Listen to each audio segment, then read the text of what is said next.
Lixo é coisa cara. Não importa o que a gente faça com ele. Se acaba no lixão, sem maiores cuidados nem investimento público, custará caro ao meio ambiente, às gerações futuras, à saúde pública e às crianças que cortam seus pés na busca de restos de comida ou possíveis brinquedos. Se vai para o aterro sanitário, o lixo também não fica barato. A construção de um aterro custa um bocado de dinheiro e sua vida útil não é muito grande. Não há compactação que dê jeito nas montanhas que uma cidade produz todo dia. Sem falar nas despesas com varredores de rua, lixeiros, caminhões, latas de lixo. E o que acontece quando o lixo vira luxo e é tratado como deve? Também custa caro, muito caro. Imagine o processo por que passa uma embalagem estrupiada como essa, da sua lata de lixo, até que depois da industrialização ela volta, reaproveitada ou reciclada dessa forma. Não é nada simples. Infelizmente, a maioria dos resíduos sólidos mundo afora ainda não é reciclada. Em Paris, apenas 20% do lixo é reciclado ou reaproveitado. Em Nova York, 18%. Em São Paulo, somente 7%. E em BH? Uma vergonha. As próximas décadas serão de luta para implantar em todo o planeta a cultura dos 3R, na seguinte ordem de prioridade: reduzir, reaproveitar e reciclar. Isso exige investimento público em educação, em publicidade voltada para o consumo inteligente e responsável. São necessários ainda espaços e equipamentos urbanos próprios para o depósito, a triagem, o transporte, o reaproveitamento e a reciclagem dos resíduos sólidos em escala industrial. Sem falar nas usinas para a geração de energia e produção de fertilizantes com lixo orgânico e biomassa, a custos cada vez menores. Boa parte dos investimentos será a fundo perdido. O que isso significa? Não gerará lucro. Reciclar representa custos extras. E no capitalismo, é claro, ou esses custos são assumidos pelo Estado, pelo poder público, ou são repassados aos consumidores nos preços praticados pelas empresas. Percebeu? Seja qual for o tratamento dado ao lixo, ele custará muito dinheiro. E é preciso que a sociedade discuta politicamente como dar a ele um fim economicamente viável, socialmente desejável e ecologicamente sustentável no longo prazo. E a instância mais representativa e importante para esse debate é o Parlamento. Resumindo, devemos enxergar o lixo como uma questão orçamentária, algo que envolve contabilidade pública, relação custo-benefício, receitas, despesas e a autorização para o governo gastar o que for preciso.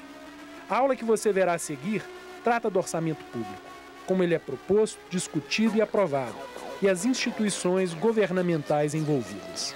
Entender o orçamento é o primeiro passo para ter o controle da chave do cofre e fazer o dinheiro chegar até o tratamento do lixo, de modo que esse não seja o discurso vazio de uns e o sonho simplesmente da maioria.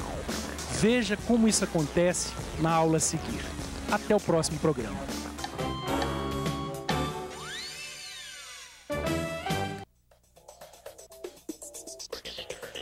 Quando abrimos a torneira para lavar o rosto logo pela manhã, estamos usando um serviço de abastecimento de água que é de responsabilidade do governo. Se acendemos a luz e ela funciona, nem prestamos atenção. Mas o dedo do governo também está ali, no abastecimento de energia elétrica. Quando saímos de casa, andamos por uma rua bem calçada, com esgoto e boca de lobo em bom estado. Estamos diante de outros serviços de responsabilidade do poder público, a prefeitura e o governo do estado.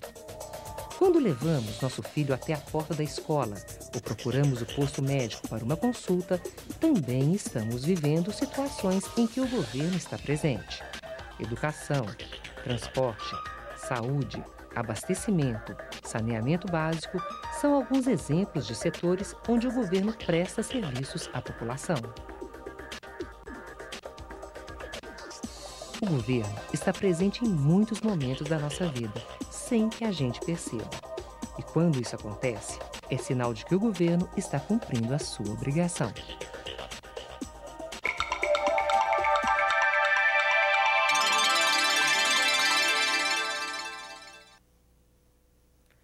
Vivemos em sociedade e, por isso, nossos interesses podem ser individuais ou coletivos. A rua e o lar fazem parte da nossa vida e é preciso que a gente se organize bem para combinar com harmonia esses dois universos. Há questões de ordem privada e questões de ordem pública, ou seja, temos problemas que são pessoais e outros que devem ser resolvidos coletivamente. Esses dois conceitos também são conceitos muito confundidos na nossa sociedade, tradicionalmente confundidos. O que é privado é aquilo que é de ordem pessoal, o que é público é aquilo que é de ordem coletiva. Um exemplo, quando você vai pintar a sua casa, escolher a cor que você vai pintar a parede da sua fachada, isso é um problema pessoal, é um problema privado. Agora, se você, na medida em que você vai definir onde vai ser construída a escola do seu bairro ou a escola de uma determinada cidade, isso não depende do interesse de uma pessoa. Isso tem a ver com os interesses de toda a comunidade. Isso é um problema de ordem pública. Existem algumas distorções que advêm exatamente dessa confusão entre o público e o privado. Quando você se organiza na sua comunidade, vai até os seus representantes para solicitar ações no sentido de atender aos interesses coletivos, como, por exemplo, a construção de um posto de saúde, a construção de uma escola, o cuidar de um terreno baldio que está prejudicando o bem-estar da comunidade, você está agindo em nome da causa pública. E é esse o papel dos nossos representantes, é de exercer o poder em nome da coletividade. Muito diferente de quem vai aos representantes em busca, por exemplo, de um emprego ou em busca de uma cesta básica. Na verdade, aí ele está tentando resolver publicamente um problema, uma questão que é privada. Essa confusão entre público e privado acaba gerando um outro problema, que é o clientelismo. E o que é o clientelismo?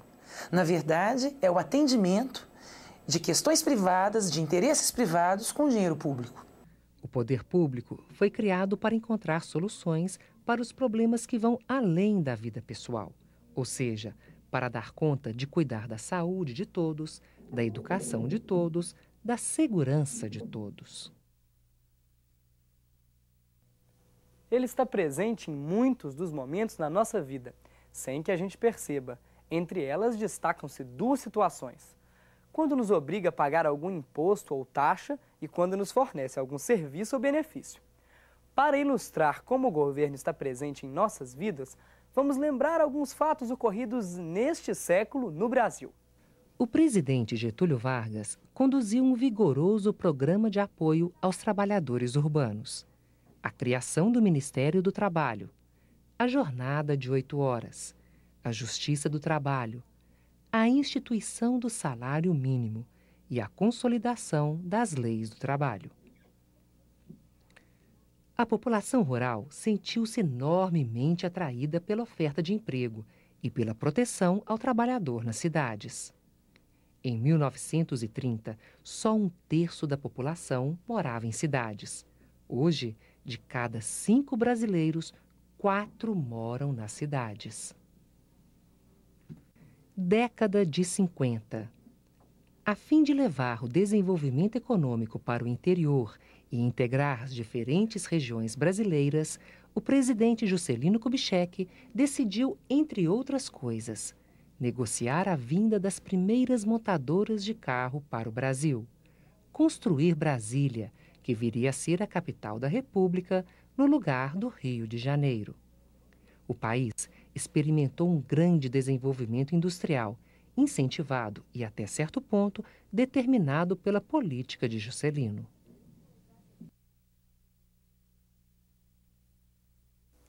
Como você pode ver, as prioridades definidas pelos governos afetam diretamente a vida da gente.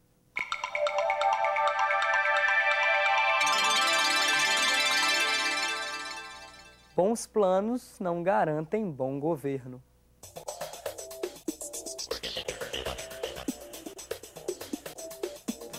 O orçamento público pode ser pensado como um orçamento doméstico. É aquela mesma situação que cada um de nós vive na sua casa, em que tem que adequar as receitas, o dinheiro que entra as despesas que vão ser feitas dentro de um determinado período, seja no mês, seja no ano, tudo isso é feito por nós. O governo do Estado tem que fazer a mesma coisa, na medida em que o Executivo tem uma proposta de ação durante a sua gestão, ele apresenta a cada ano uma proposta de orçamento à Assembleia Legislativa, que vai avaliar as propostas do Executivo em termos de receitas e despesas e ver a adequação desse orçamento para aquele ano.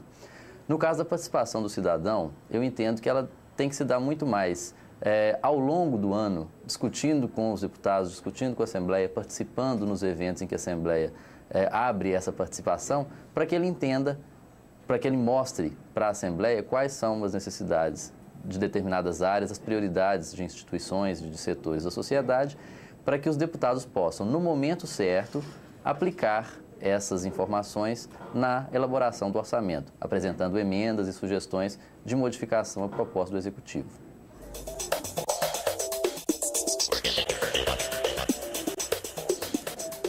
Essa participação, essa intervenção com relação ao orçamento, ela tem que se dar no Estado inteiro, né? A Assembleia tem que ser pensada sempre como a Assembleia do Estado de Minas Gerais. Então, não há diferença, não há divisão entre as pessoas que estão em Belo Horizonte, que estão na capital, com as pessoas do interior. Essa participação ela tem que se dar de maneira global. Então, quando a Assembleia promove um evento, uma discussão, um seminário, um fórum para discutir determinados problemas da sociedade, ela está pensando isso para o Estado todo. E a interferência desses setores vai se dar no orçamento que vai ser aplicado a todo o Estado também. Conhecer o orçamento é um passo importante para avaliar se um governo é sério ou não, mas não é suficiente. É preciso acompanhar e fiscalizar a execução do orçamento.